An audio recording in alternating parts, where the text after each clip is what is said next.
Prime Minister Rishi Sunak has decided not to investigate UK Home Secretary Suella Braverman over a spending offence fight. In his letter to Braverman, Sunak said that these matters do not amount to a breach of the ministerial code. Sunak added that while action could have been taken to avoid the perception of impropriety, he was nevertheless reassured that Mrs. Braverman took these matters seriously and regretted the action. In his letter to Braverman, Sunak said that these matters do not amount to a breach of ministerial code, as we mentioned. And he was nevertheless reassured that Mrs. Braverman took the issue seriously. Braverman defended her decision in a letter to Sunak. She said that her private speeding course was appropriate, given that her new role as Home Secretary meant that she required security and that she had a lack of familiarity with the protocol. Several road safety campaigners accused the UK Home Secretary of ignoring the dangers of speeding.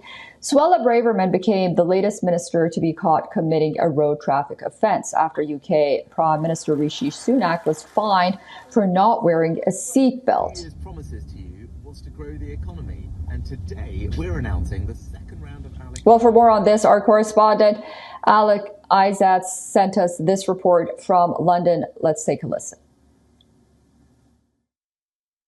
Suella Braverman has got off with having an inquiry into the speeding ticket fiasco. Now, it does seem when it all came out that it all has relying on the fact that she asked a civil servant to see if she could potentially have a one-to-one private speeding awareness course.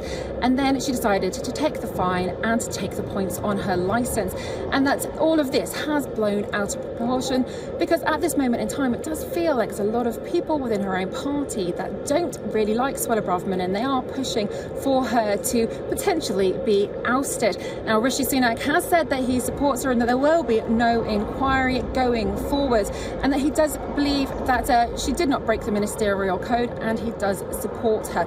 Now, this should be interesting for all those who are asking for him to be stronger over her statement when she spoke at the conference, and of course now as well. And a lot will be asking, well, what's next? She did break that ministerial code and resigned when Liz Truss was in charge. So it looks like that she will be focusing now on the immigration issues at hand and making sure that she solves some of those that a lot of people are still asking why they haven't been solved and going forward. But of course, Labour is no doubt going to take this when we hear from the PMQs and be asking again, why are ministers of the ruling party allowed to get away with certain aspects? Maybe we'll get more information then.